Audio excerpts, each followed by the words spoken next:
Hey there YouTube, this is the Bass coming to you today with a brand new video. Today we're going to talk about the pros and the cons of OBS Studio versus Streamlabs. Get ready because you guys are going to want to hear some of my tips, and maybe I'll even tell you which one I prefer over the other. Stay tuned. Just as a reminder guys, I stream every Thursday, Friday, and Saturday at 8 p.m. where I'll be, doing some just talking to you guys. I'll also be playing some games as well. I'm there for you guys. If you guys have a question for me, I'll be sure to answer them, and that's what my YouTube channel is for, and that's what my stream is for. Okay, so let's talk about OBS Studio first. OBS Studio is a juggernaut. It was basically the first one that really got popular, and a lot of people seem to be using it more than ever now, and a lot of people want to know how to use it better and how to use it to its fullest potential. That's what this video is here to help you guys with. So I hope you guys take some notes as I give you the full rundown of OBS Studio. So let's get into the very first pro about OBS Studio.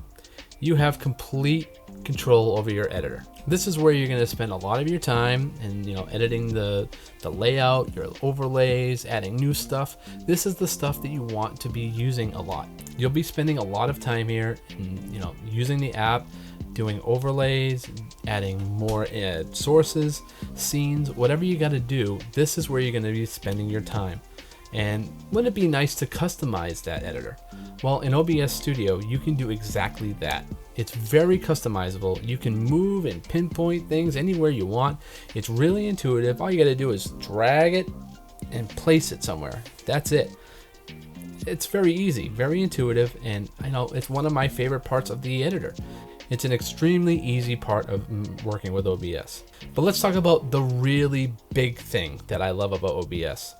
OBS Studio comes with plugins, or I shouldn't say it comes with plugins, but you can add plugins to it. It has plugin support.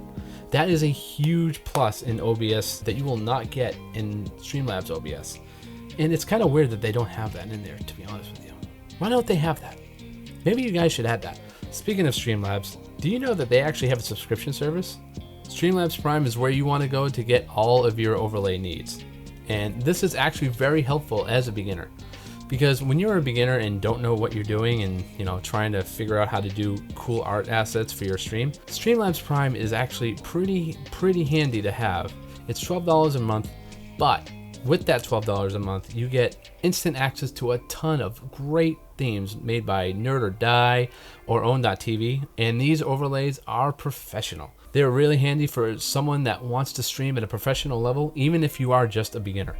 So bearing that in mind, you can also import those overlays and widgets into OBS Studio. I don't know how many people actually know that, but you can do it. It's very easy. Maybe I'll do a video on that someday.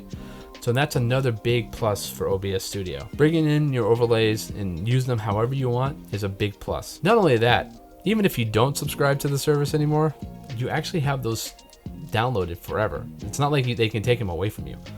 Although the widgets they may not be able to use. Another cool but small thing that OBS Studio has over Streamlabs OBS, in my mind anyway, is that, well, you can actually have themes in OBS Studio. I mean, it's a small little thing. You can have one that looks like Twitch, or you can just use one of the ones that comes with it. Really handy, really makes it look a little bit more, I don't know, customizable and more, you. That's something that I love about OBS Studio, is that you can really customize the editor in this, and that's a big thing. So let's talk about Streamlabs OBS. Streamlabs OBS, or SLOBS, as a lot of people call it, I guess, is a more user-friendly software. I have to admit, even when I first used Streamlabs OBS, I felt right at home and didn't really have to learn a lot about using the app. I just used the tutorial, which was a very good tutorial, by the way. And you know what? They did almost all the work for me. It's actually really cool how well and easy to use Streamlabs OBS really is. Not only that, they also have another cool feature. Now, while it's not into the depths of OBS's level of customization, it does have one cool feature. It has a layout editor. And while this layout editor is pretty intuitive, it's not as customizable as one you would use with OBS Studio. And well, it's kind of a downer to me because you don't get to really customize every little part of the editor. And that's kind of something that I really enjoy using about OBS Studio. It's not a bad feature, don't get me wrong. I love the editor because you can pinpoint whatever you want and it works just flawlessly. It's very easy to use, and that's pretty big, when you're first starting out. Remember how I mentioned Streamlabs Prime? Well, that's kind of embedded into Streamlabs OBS. Streamlabs Prime is everywhere. You can use anything from widgets to overlays. You can just download them straight into the app. It's really cool, and this is what makes Streamlabs OBS really awesome to use. The user friendliness is off the scale here. Streamlabs OBS is really awesome to use if you're really looking for that user friendly experience, and you're new to streaming and you just want to get things ready right away and you just want to start streaming. This is why I recommend Streamlabs OBS a lot too. So let's look at the differences between OBS Studio and Streamlabs OBS. It kind of sounds like I've already been kind of going through that, but not really. So here's what I'm talking about. Customization is a big part of being a streamer. You want everything to look the way you want it.